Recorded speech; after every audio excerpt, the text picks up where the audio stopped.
Been doing some painting on my T140 Bobcat. It's filthy from all the dust and the sanding. But I just repainted the front arms, and I used Rust-Oleum Professional. And, you know, I paint a lot of stuff, you know, cars and everything, and I'm like blown away at how nice this actually came out. I kind of blended it. I started painting here where I'll, you know, if I end up painting the back at some point, which isn't near as bad as the front, I will continue on from this point. But I took the Bobcat sticker off that goes here, and I have a new one to put on.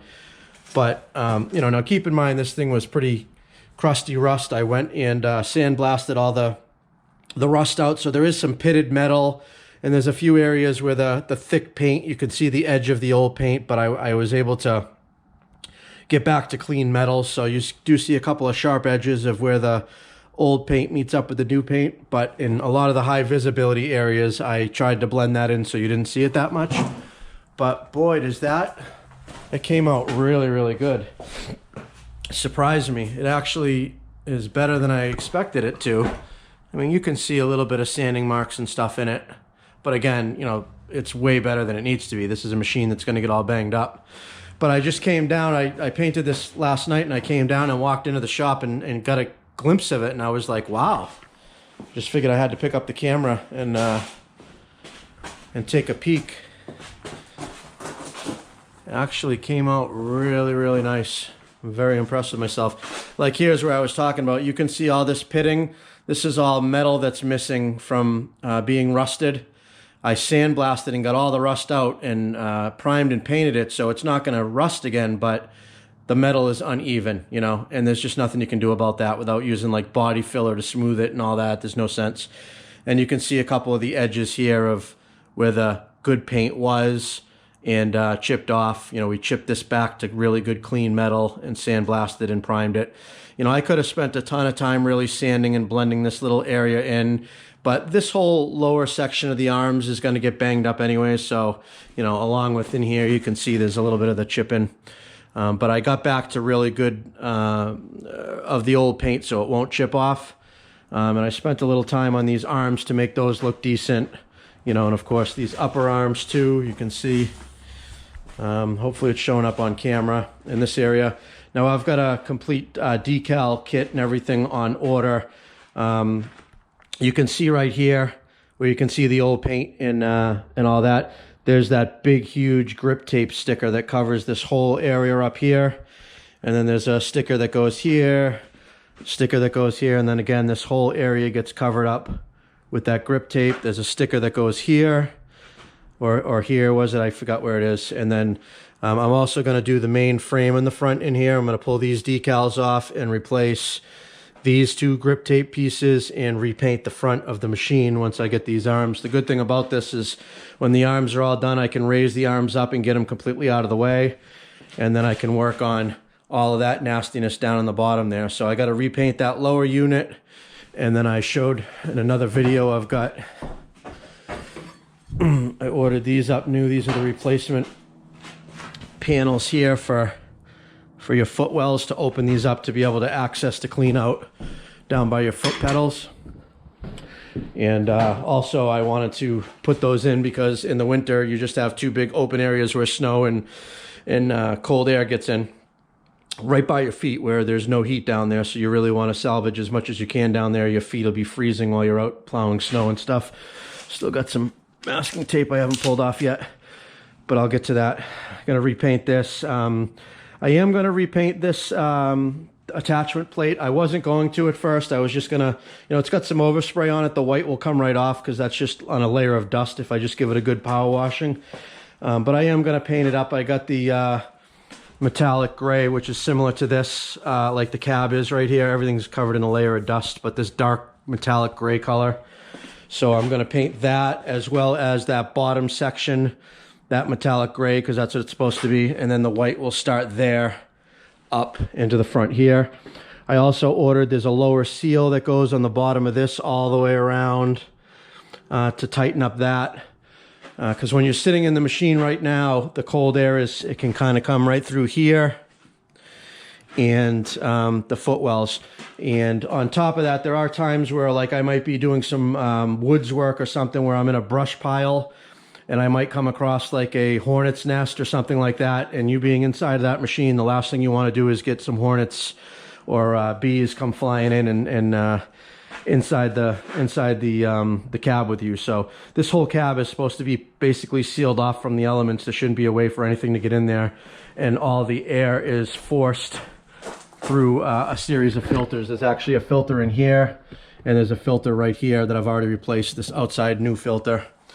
So as you're running, your heat or your air conditioning, which this one does not have, you get nice fresh clean air, so the dust and debris doesn't build up on the inside of the cab.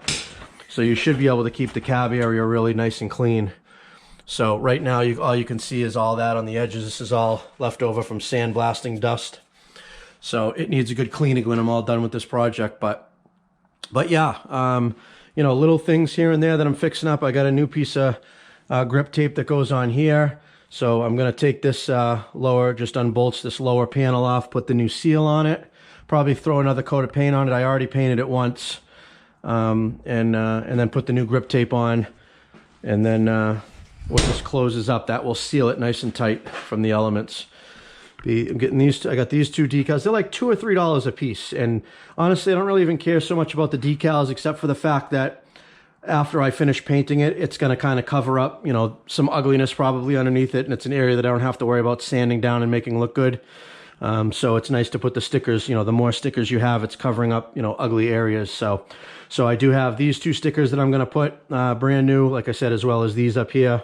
So this whole front will have either fresh paint or new stickers, which is going to look really good. I like to do this when I first get a machine. It doesn't necessarily have to stay that clean, but I'm pretty good on keeping things up. And when I see chip paint and stuff that starts to come out, I like to treat it, because I know if you just let it go, rust is just going to take over and continue to spread like cancer all over your machine, and you have no metal left. Like this is already pretty thick rust down here that needs to be chipped off, and kind of like peels a layer of the metal off. And if we just let that go, it's just going to continue and completely rot through, and there'll be no strength to that down there. So I do not want to lose any more metal than already has happened. So we'll be scraping all of this loose stuff off. Gonna hit it with the sandblaster, get it down to bare metal, some self-etching primer, and then I do like a filler primer that helps smooth out the metal a little bit, give that a sanding, and then a top coat of paint. So we'll get this puppy looking not like new, but pretty close to it. So like I said, the back is still pretty decent looking. There's a couple areas I might touch up just to stop the rust from spreading, but yeah, I figured I'd share. I just used, let's see if I got any of it. Yeah, this is what I used here. This, been pretty happy with this Rust-Oleum. Been using Rust-Oleum for years, but this Professional series, I don't know what it is about it. I don't know if there's more pressure in it or it's a different paint formula or what. But anytime I paint anything, I've been using this on like trailers. I use like a satin black to touch up a trailer. This is just a regular gloss white, which surprisingly enough did match the Bobcat white, which it seems like white's white, but there are a lot of different shades of white. I mean, it's basically just a bright white, and it did match it pretty well. So I'm pretty happy with that. I'm not buying, $30 a can Bobcat paint just to, watch it get scraped up in the future. So yeah, this stuff works really, really good. Been very happy with it. If you're going to do it, is more expensive. I think it's like, $1 or $2 more a can, but it's a bigger can. And just the way it sprays, I think it's got more pressure in it, and the nozzle's a little bigger. A good amount of paint comes out, so you're able to, you stay with it. You can keep a really nice wet edge and keep it looking, fairly shiny enough for what you need. Like you can actually tell right here, you can see kind of the shine here. Hopefully it's showing up on camera. And this is kind of where it faded a little bit. And then this is the factory shine. So, I could take a little bit of rubbing compound and just this little area here. I can buff that a little bit, and that'll get the shine to where this is which will match this, and then it will blend seamless. But I obviously I don't think I care that much. It's a Bobcat again, so. But yeah, this looks a ton better. And anybody that's considering, you know, I think a lot of people like, I'm not going to go through all that work. The paint's expensive, you know, and you're going to need a fancy auto body shop, or you want to have a paint booth or any of that. I've done a ton of stuff. I've painted trucks in my backyard. I mean, like this is just I'm basically outside with, I have plastic panels between me and the outside, and I heated it up in here to probably 60 degrees. It wasn't even near as warm as it was supposed to be. And I went ahead and painted this, you know, in an hour or two last night, and came back down, and there it is, dry, smooth, like, you know, pretty damn good in my opinion. So give it a shot, guys. There's no reason your equipment needs to be all nasty looking. It's worth the time to put into it. A, it looks better on a customer's property. B, the resale value when you go to sell something that's not all beat up. By me painting the front of that, if this thing was sitting, you know, for sale, A, could be the difference of somebody buying it or not, and actually up the value of this machine probably $1,000 just by, you know, the appearance looking better. Once I put the stickers and everything back on there, it's not going to be evident that that was repainted. You know, clean up the other area, it'll blend in, it'll pretty much look like a pretty close to new machine. So I have done these track carriers already. Those are all fresh black, and I use this same paint. Obviously not the same color. This is gloss white. I used, I think, a semi-gloss black, and I brought it out on a job. So, of course, there's dirt all over it. Now it's frozen dirt, but I don't know if you can see, but there is fresh black paint under all that dirt. You can kind of see it on the sprocket here, the fresh black paint. So when this thing's washed up, it's looking pretty good compared to when I got it. So pretty happy with that. Here it is, just 2 minutes later. I just put the Bobcat logo on the side there. Amazing how much just a couple of decals makes all the difference. Got a little Bobcat progress video here. Still awaiting the new decals and the grip tape that go on the front here. But pretty much everything else is all set. I ended up kind of redoing this whole attach plate. Kind of blasting that down and repainting it, primer and painting it, along with the power attach unit. Got myself a new bucket. Brand new 62-inch Bobcat brand. This old bucket was just about expired. Had some holes starting to come through on it, so figured it deserved a nice new bucket for its new life. Alright guys, I finished up my spruce up of the new Bobcat. Well, new to me Bobcat anyways. I've already showed you everything in the rear that I did. Decals, repainted the rear back door, and we did the tracks, painted those semi-gloss or satin black. You can't tell right now because they're covered in dirt, and all my hoses around here are frozen. It's been really cold here. Finished off the repaint here. The decals and skid treads came in, and basically the whole front is repainted from top to bottom and re-decaled. I got all the flaky rust off the bottom here that was peeling off, blasted that down. Ordered up the correct decals that are supposed to go here. Again, it's not like I really care about warning and danger decals, other than it kind of like hides some of the ugly paint underneath it. Even though I sanded it down and got all the rust out, there was still, you know, kind of chipped off paint and stuff like that that I tried to blend the best I could. Even after sandblasting it, you end up with, you know, some metal like over here. I probably showed earlier in this video. I don't know, I've got so many different clips on it, but this is all this was brought down to bare metal, and this is just the metal that's missing from where it had rotted out. So you know, and all of this is just the factory paint where it met the paint that I did. You know, you should really sand this smooth and kind of feather it in, which I did on the majority of this, but the lower arms I didn't care that much about because they're just going to get beat up. So the main idea was just to get the rust off of it, and that's what I did. And you know, as the paint chips off, I can just kind of touch it up in the future and keep the rust off of it. So But yeah, I think it came out really good. This door, I ended up repainting the bottom from when I got it because that was all rusty. This is all rusty. I actually have a new piece of trim that goes on this.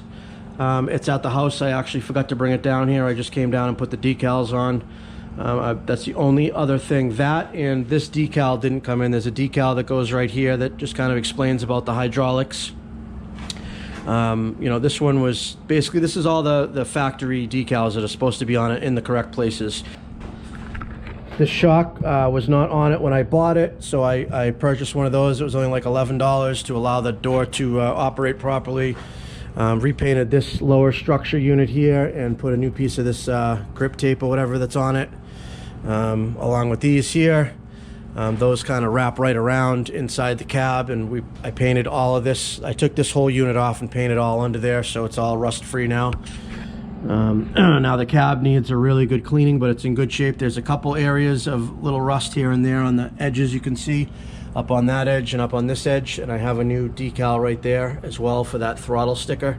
So once the weather's a little warmer, I'm going to flip the cab up because then it has wide open access to those areas, and I'll sandblast those areas and then paint those up, put a new decal on there. Again, want to stop the rust. I don't care if the paint's a little worn, rubbed up and dents and stuff, but I want to stop the rust from going any farther. So that's the plan with that inside there, and the rest of it's in good shape. It just needs a good cleaning off right now. Like I said, it's really dusty, so we're good. We got the backup camera installed in there. That's been working out really good. Windshield wiper works, everything, all the lights are working. So yeah, I basically went through it, and it's not a new machine, but it's as close as it can be. I mean, it's 1,400 hours, fairly low hours. This machine should last me a long time to come. That's why I did put the time and effort into doing this, to make it look a little more respectable. In the future, maybe even this winter, if I get bored enough, the next project is the Walker mower. I've been stockpiling parts for that, and we're going to go through and gut the Walker mower right down, and I got a blower upgrade to do on it. As well as some hydro work and stuff that we're going to do to it. Going to rip it right down, repaint some things on it. So that's going to be a fun little project for the future. But once that's all done, if I still have winter left, which I probably won't, you know, I might start with the little spots here and there, and maybe do the rest of the body on this. But this was the worst of it. These front arms, as I'm sure I've popped up a picture of how it looked when I got it.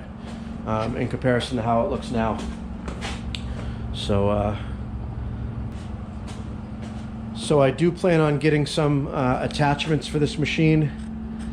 I think I want to get a 4-in-1 bucket, kind of the clamshell opening bucket that acts as like a bulldozer. It also acts as kind of a partial grapple, and you know, you can back drag and grade out. I've seen a lot of videos on it. It seems to be pretty functional. Something that I'm definitely interested in. I may be interested in an auger in the future, maybe a brush mower, a couple of other things that I want to probably pick up. I already got the forks coming, so I'll have the basics down, the forks and the bucket. Those are the first two things that you want to have. But yeah, we're pretty much in good shape now. Just needs a good rinse off and cleaning. And then we'll send it out into the field, and hopefully try to keep it in as good a shape as we can as we go through the years and keep the rust off it. I will be parking it inside, so that's a big bonus of preventing rust.